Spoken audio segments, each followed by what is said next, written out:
नमस्कार दोस्तों, जय हिंद, वंदे मातरम। मेरे सभी प्यारे भाइयों बहनों गृहिणी सभी का वेलकम, अभिनंदन है। सभी मित्रों को जय हिंद, वंदे मातरम, इंकलाब जिंदाबाद। साथियों, बात करेंगे बाल विकास क्लास नंबर 22 की बात करेंगे और इस क्लास में महत्वपूर्ण 30 प्रश्न करने जा रहे हैं। और इस क्लास में दोस्तों हम बुद्धि से संबंधित महत्वपूर्ण प्रश्न जा रहे हैं, क्योंकि आपको पता है बुद्धि से संबंधित दोस्तों आपके एग्जाम पर 2 से 3 प्रश्न जरूर पूछ लिए जाते हैं। तो ये क्लास भी इम्पोर्टेंट है। और बुद्धि और बात करें इससे रिलेटेड प्रश्नों की, तो टॉप 30 यहाँ पे प्रश्न है। चलिए शुरुआत करते हैं फर्स्ट प्रश्न की। राष्ट्रीय शिक्षा नीति 1986 के अनुसार शिक्षा पर निवेश कुल राष्ट्रीय उत्पादन का प्रतिशत होना चाहिए। 6%, 10%, 4% या 3% होना चाहिए। सभी कमेंट कीजिएगा। और इसके पिछले क्लासेस देखना चाहते हैं, आई बटन पे लिंक आएगा, आप लोग आसानी से देख सकते हैं, क्योंकि प्रत्येक क्लास इंपॉर्टेंट है, क्योंकि सिलेक्शन सर्वोपरि है। बात करेंगे प्रथम प्रश्न की। इसका जवाब आ चुका है कि राष्ट्रीय शिक्षा नीति 1986 के अनुसार शिक्षा पर निवेश कुल राष्ट्रीय उत्पादन का कितने प्रतिशत होना चाहिए? तो कुल राष्ट्रीय उत्पादन का 6% होना चाहिए।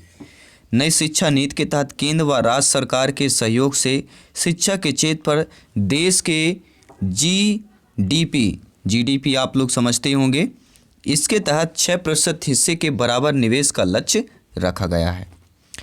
दूसरा प्रश्न आप लोगों की स्क्रीन पर है। प्रत्येक का कमेंट सर्वोपरि है, क्योंकि आपका फीडबैक सर्वमान्य है। सभी प्यारे मित्र बताएंगे कि आउट ऑफ 30 में से आपका फीडबैक कितना है, आपका स्कोर कितना है।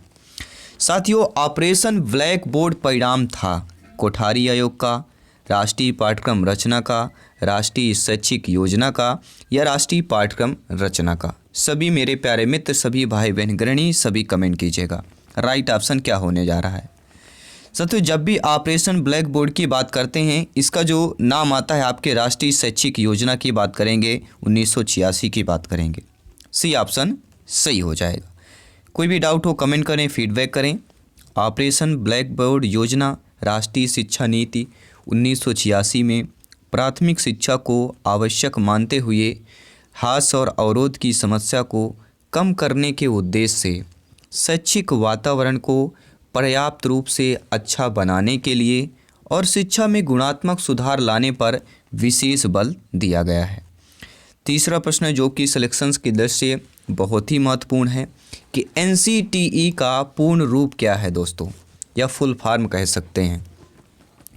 National counselling of technical education, national curriculum for technical education, national counselling for teacher education. जी हाँ दोस्तों, सी ऑप्शन सही होगा। NCTE का पूर्ण रूप क्या होता है, क्योंकि टीचर का शब्द आना बहुत इंपॉर्टेंट है, क्योंकि हम TT फैमिली की बात करेंगे, शिक्षक भर्ती एग्जाम्स की बात कर रहे हैं।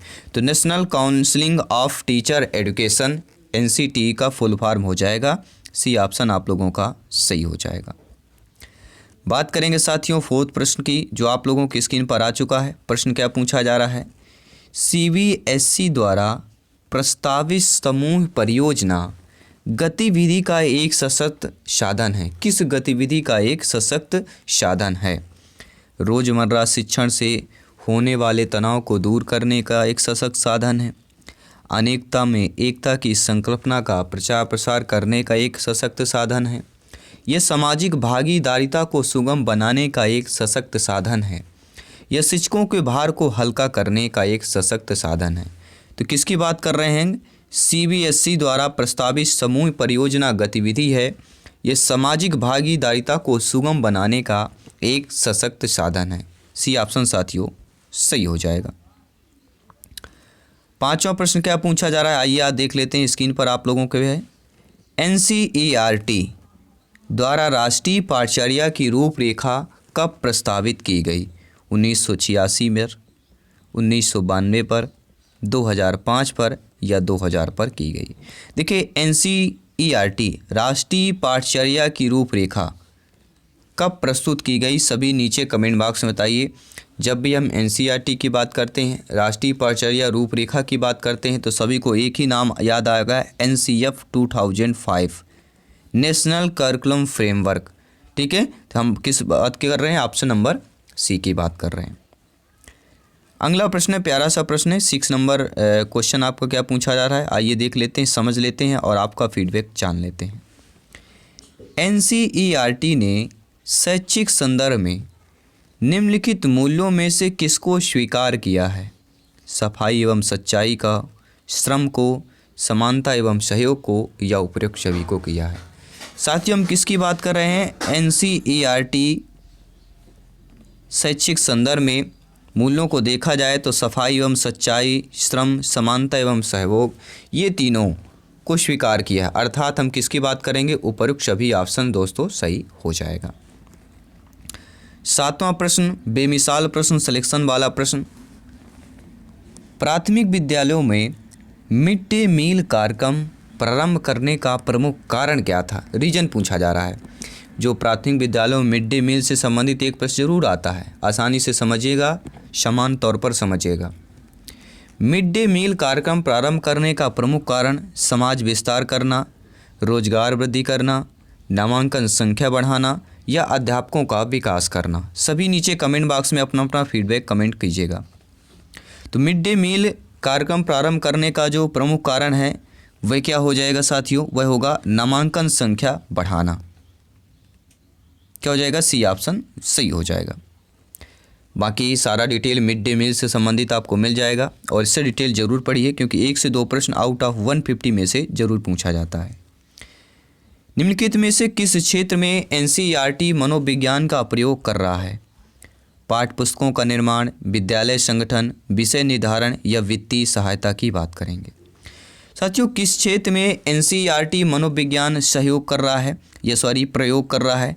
तो सभी लोग कमेंट करेंगे। 4 ऑप्शन बेहतरीन आप लोगों की स्क्रीन पर दिए गए हैं। पाठ्य पुस्तकों का निर्माण, विद्यालय का संगठन, विषय निर्धारण, या वित्तीय सहायता की बात कर रहे हैं। तो NCERT मनोविज्ञान प्रयोग कर रहा है, पाठ्य पुस्तकों के निर्माण पर कर रहा है।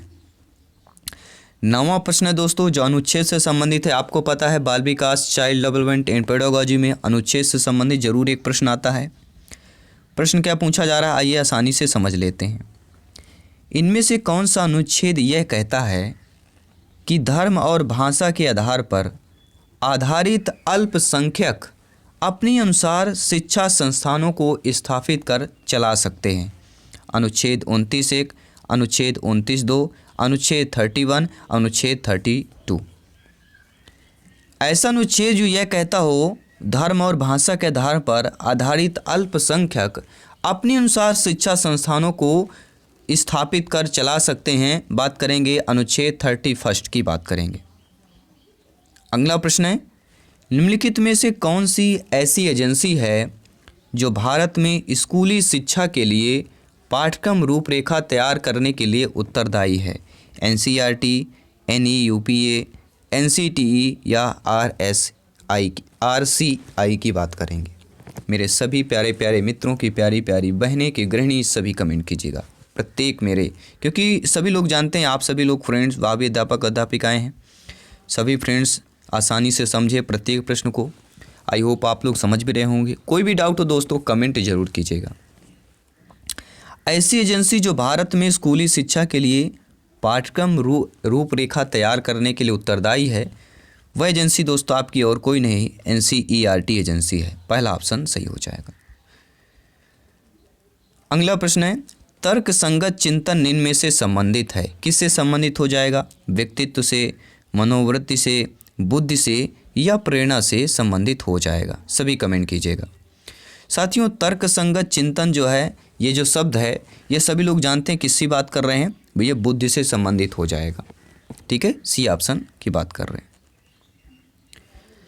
12 नंबर प्रश्न की बात कर रहे हैं। क्या पूछा जा रहा है साथियों? निम्नलिखित कथनों में से कौन सा बुद्धि के बारे में सही दिया गया है? कि बुद्धि एकात्मक कारक तथा एकाकी विशेषक है, बुद्धि बहुआयामी तथा जटिल योग्यताओं का एक समूह। देखिए, ये हमने काफ़ी बार पढ़ा होगा कि बुद्धि बहुआयामी है, तो ये ऑप्शन हमें लग रहा है ज़्यादातर सही है। बाकी देख लेते हैं। बुद्धि एक निश्चित योग्यता है जो जन्म के समय ही निर्धारित होती है, और बुद्धि को मानकीकृत परीक्षणों के प्रयोग से सटीक रूप मापा एवं निर्धारित किया जा सकता है। साथियों, कौन सा बुद्धि के बारे में सही दिया गया है? तो सभी जानते हैं बुद्धि बहुआयामी है और जटिल योग्यताओं का एक समूह ही होता है, इसलिए बुद्धि से संबंधित हमारा जो कथन है सेकंड ऑप्शन सही हो जाएगा। अगला प्रश्न है 13 नंबर प्रश्न देख लेते हैं क्या पूछा जा रहा है। आप लोगों की स्क्रीन पर दिया गया है। प्रश्न बहुत ही इंपॉर्टेंट है। प्रश्न में पूछा जा रहा है कि बुद्धि के लिए कौन सा कथन सत्य नहीं है। बुद्धि सीखने की योग्यता है, बुद्धि समस्या हल करने की योग्यता है, बुद्धि परिश्रम करने की योग्यता है, या बुद्धि नवीन परिस्थिति के साथ अनुकूलन करने की योग्यता है। तो बुद्धि में कौन सा कथन सही नहीं होगा। देखिए, हमें सही नहीं मतलब निगेटिव है। पेडागोजी, चाइल्ड डेवलपमेंट, सीडीपी में, बाल विकास में निगेटिव शब्द हमें पहचानना है, सत्य नहीं दिया गया है।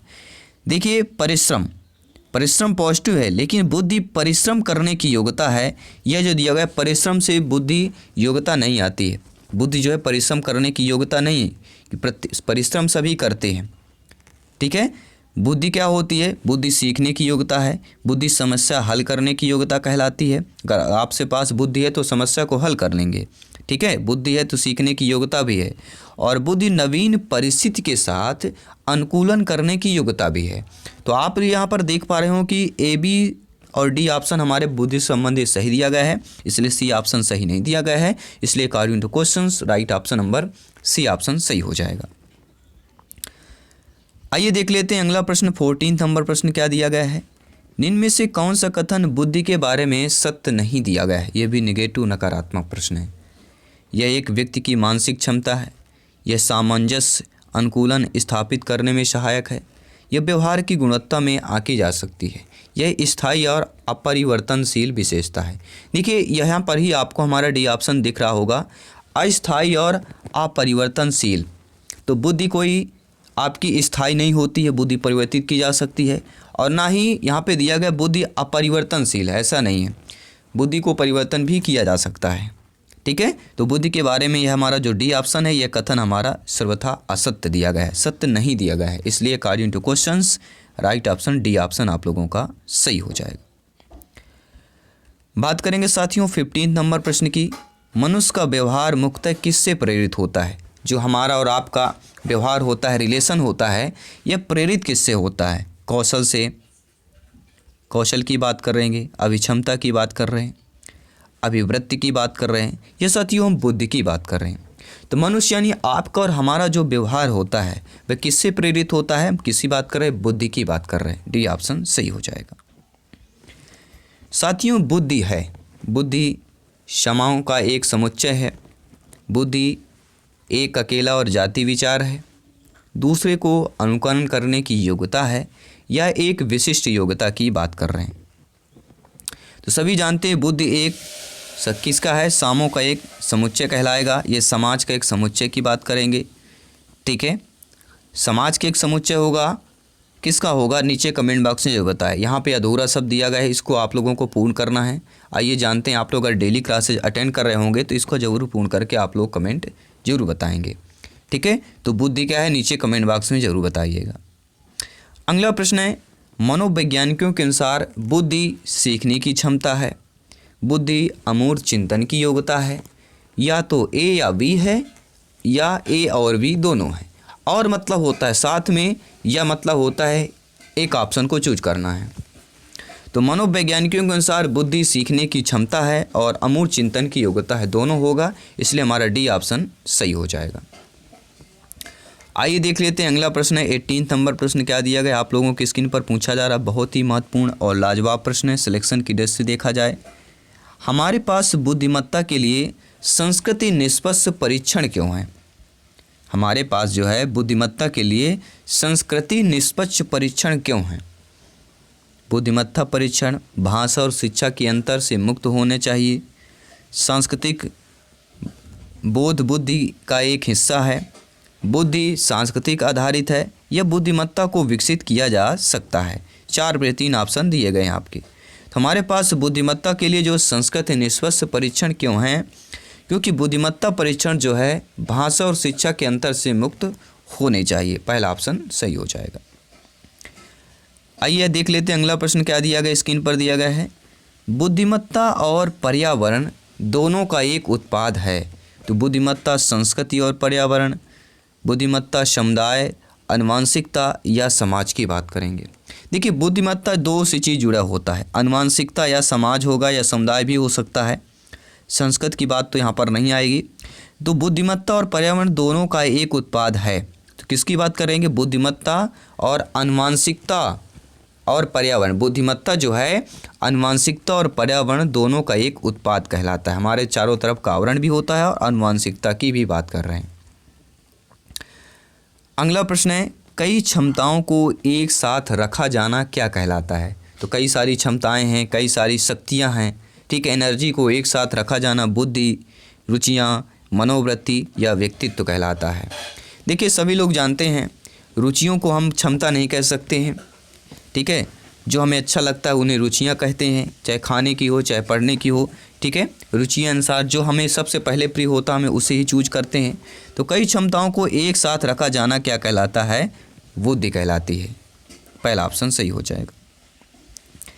किस प्रकार के विकास एकाग्रता तथा सृजनात्मकता का संबंध है। सामाजिक विकास की बात कर रहे हैं, नैतिक विकास की बात कर रहे हैं, बौद्धिक विकास की बात कर रहे हैं या साथियों संवेगात्मक विकास की बात कर रहे हैं। प्रत्येक भाई बहन, प्रत्येक दोस्त का, प्रत्येक गृहिणी का कमेंट इंपॉर्टेंट है क्योंकि सिलेक्शन 101% श्योर एंड प्योर है। सभी प्यारे मित्र कमेंट करें। प्रत्येक क्लास आपकी चल रही है, अकॉर्डिंग टू सब्जेक्ट की बात करेंगे, अकॉर्डिंग टू न्यू सिलेबस की बात कर रहे हैं। तो ऐसा प्रकार का विकास जो एकाग्रता तथा सृजनात्मकता से संबंधित है वह हमारा कहलाया जाएगा बौद्धिक विकास। बौद्धिक विकास साथियों एकाग्रता तथा सृजनात्मकता से संबंध है। अगला प्रश्न है, बुद्धि जो है समावेश करती है अपसारी चिंतन का, अभिसारी चिंतन का, समालोचित चिंतन का या विचारशील चिंतन का करती है। साथियों जो बुद्धि है वह किसका समावेश करती है, तो बुद्धि अपसारी चिंतन का जो बुद्धि है वह समावेश करती है। अपसारी ध्यान दीजिएगा, अपसारी और अभिसारी। अपसारी मतलब बाहर और अभिसारी मतलब अंदर, आप लोग समझ गए होंगे। अप डाउन, ठीक है। अभी यानी अंदर, अप यानी बाहर, आप लोग समझ गए होंगे। पहला ऑप्शन सही हो जाएगा। निम्नलिखित में से बौद्धिक वातावरण को प्रभावित करने वाला सबसे महत्वपूर्ण कारक कौन सा है। विद्यालय का वातावरण, परिवार का वातावरण, आस पड़ोस या पास पड़ोस का वातावरण या सांस्कृतिक वातावरण की बात कर रहे हैं। साथियों सभी जानते हैं आप लोग बौद्धिक वातावरण को प्रभावित करने वाला जो सबसे महत्वपूर्ण कारक माना जाएगा वह होगा विद्यालय का वातावरण। स्कूल का जो कल्चर होता है वह बहुत ही इंपॉर्टेंट पड़ता है, बौद्धिक वातावरण को प्रभावित करने की बात करेंगे। अगला प्रश्न है, एक प्रश्न जरूर इस टाइप का जरूर पूछा जाएगा, ध्यानपूर्वक समझिएगा। एक जुड़वा भाइयों में से एक को जो है सामाजिक आर्थिक रूप से धनाढ्य परिवार गोद लिया जाता है और दूसरे को एक निर्धन परिवार द्वारा एक वर्ष गोद लिया जाता है। फिर एक वर्ष के बाद उनके बुद्धि लब्धांक के बारे में क्या अवलोकित होने का सर्वाधिक संभावना होगी कि धनी सामाजिक आर्थिक परिवार वाले लड़के अपेक्षा निर्धन परिवार वाला लड़का अधिक अंक प्राप्त करेगा या सामाजिक आर्थिक स्तर बुद्धि लब्ध को प्रभावित नहीं करते। बिल्कुल सही ऑप्शन है। देखिए सामाजिक आर्थिक जो स्तर होता है वह बुद्धि लब्ध को प्रभावित नहीं करता है। बी ऑप्शन इसलिए हमारा सही हो जाएगा और एससी टेट में आया हुआ प्रश्न है, रिपीटेड प्रश्न है, सिलेक्शन वाला प्रश्न है। बुद्धि लब्ध या आईक्यू की अवधारणा दी गई है गैल्टन द्वारा, विने द्वारा, स्टर्न द्वारा या टर्मन द्वारा दी गई है। अब आप लोगों का कमेंट क्या है, फीडबैक क्या है। तो बुद्धि लब्ध जो या आईक्यू की अवधारणा जो दी गई है वह स्टर्न के द्वारा दी गई है। बात करेंगे स्टर्न की। 1912 में एक जर्मन मनोवैज्ञानिक विलियम स्टर्न ने बुद्धि लब्ध या आईक्यू की अवधारणा को तैयार किया था। तो विलियम स्टर्न जो है कहाँ के निवासी हैं या कहाँ के मनोवैज्ञानिक, एक जर्मन मनोवैज्ञानिक है और 1912 में इन्होंने बुद्धि लब्ध या आईक्यू की अवधारणा को तैयार किया था। आईक्यू मानसिक को कालानुक्रमिक आयु से विभाजन करने का 100 से गुणा करने को संदर्भित करता है। सभी लोग जानते हैं आईक्यू बराबर क्या होता है, मानसिक MA ऑफ CA मल्टीप्लिकेशन 100, ठीक है। मानसिक आयु जो यहाँ पे होती है और जो करंट एज जो चल रही होगी उसका 100 से मल्टीप्लिकेशन कर देते हैं तो बुद्धि लब्ध आईक्यू निकाल आते हैं। बात करेंगे साथियों अगले प्रश्न की। मानसिक आयु का प्रत्यय सबसे पहले किसने बताया था। बिने साइमन परीक्षण 1905, बिने साइमन परीक्षण 1908, बिने साइमन परीक्षण 1911 या बिने साइमन परीक्षण 1916। ये तो कन्फर्म है कि मानसिक आयु का प्रत्यय सबसे पहले किसने बताया? बिने और साइमन परीक्षण ने बताया। तो कब बताया था? तो बिने साइमन परीक्षण 1908 की बात करेंगे। अगर कोई भी डाउट हो आप लोग कमेंट फीडबैक करके ज़रूर बता सकते हैं, फीडबैक कर सकते हैं, क्योंकि आपका कमेंट सर्वोपरि है, सम्मान है। आप सभी लोग भावी अध्यापक अध्यापिकाएँ हैं और जायसवाल सर यानी मैं विजय जायसवाल आप सभी का स्वागत अभिनंदन करता हूँ।